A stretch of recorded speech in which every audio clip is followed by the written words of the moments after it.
Hello everyone, you read the title of the video, so let's get right into it. There are 5 Wirebug moves for Switch Axe, 2 of which are Sunbreak exclusive, so I talk about them in the last part of the video, and we start with arguably the most important one.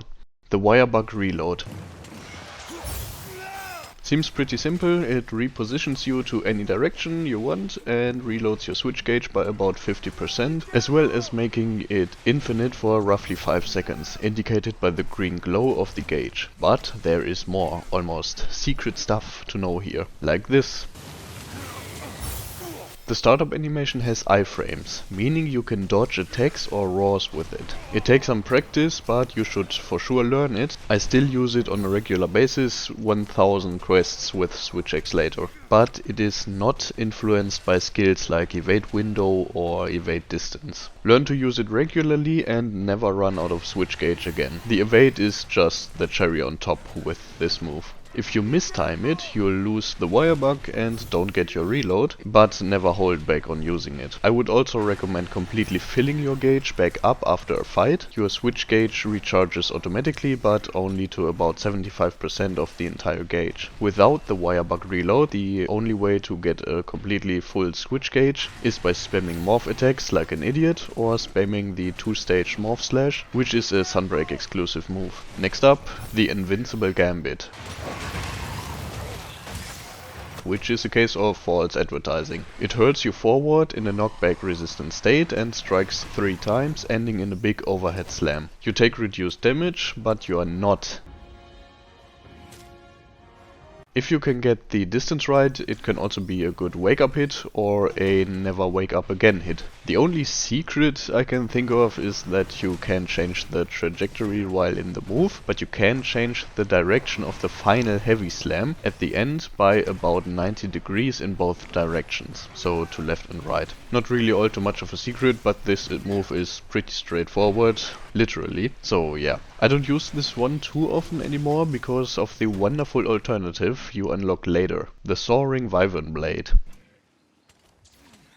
You pull yourself upwards with an uppercut to the monster, choose a direction and cosplay Wildstrikes on your way down. Wherever you hit the monster, you'll leave a large elemental charge behind, which explodes for high damage about 3 seconds later. Absolutely gorgeous move, and here are 2 secrets about it. When you are in sword mode, you can jump off a ledge, any ledge will do, and immediately go into Soaring Wyvern. With a small ledge nearby, you can seriously spam it as long as you have wirebugs. And when you perform a ZSD, a zero sum discharge, you can chain into Soaring Wyvern right after the discharge, wasting no time to get right back into the action. After you finished the Soaring Wyvern blade, you are in sword mode and can chain into any standard sword attack or a morph attack to Axe mode. Or of course another Wirebug move. And even though you do 2 actions with seemingly 2 wirebugs, you'll only consume 1 for the entire move. Important note right here, you need to be above the switch gauge threshold, or your Soaring Wyvern will look like this.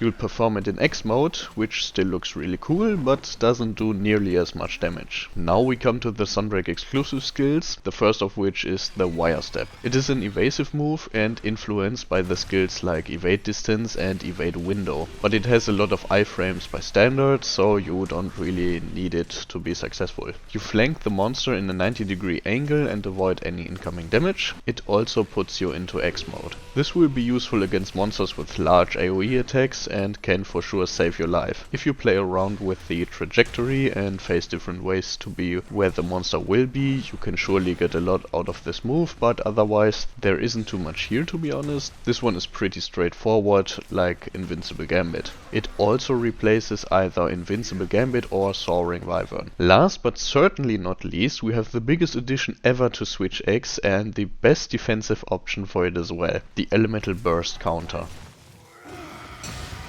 This is the only Wirebug move that will cost you 2 wirebugs, which puts you into this stance, and from here you have to time it correctly for an insanely powerful counter attack, which puts your Switch Axe straight into amped state, even if the amp meter is completely empty. This is the best way to start basically any fight with a large monster, and there's no faster way to get to amped state. By the way, a successful counter while in amped state will not prolong the amped state. The only way to prolong your amp state is by using the skill Power Prolonger. But I will talk about skills in another video. But it doesn't only cost you 2 wirebugs, it costs you your switch gauge as well, while in this stance. The counter stance eats your switch gauge like it's nothing, so don't just sit there and wait for the monster to hit you, or you are completely empty in no time, which forces you into the morph animation to X mode. The counter takes the slot for the wirebug reload, so I recommend having one scroll with the counter and the other one with the wirebug reload, as both moves are pretty much essential to the Switch X moveset. If you have 3 wirebugs, you can somewhat chain these two together and stay in counter stance longer if you need it. After the counter you can start with your regular sword attacks or a morph attack. You can always dodge out of it when you notice you won't get a chance to counter anything, so you don't waste too much of your switch gauge. If you're close to the monster, I'd recommend performing the counter regardless, because executing the counter doesn't cost you any switch gauge, only the counter stance does. So even if you don't successfully counter something, you can get some decent damage out of it.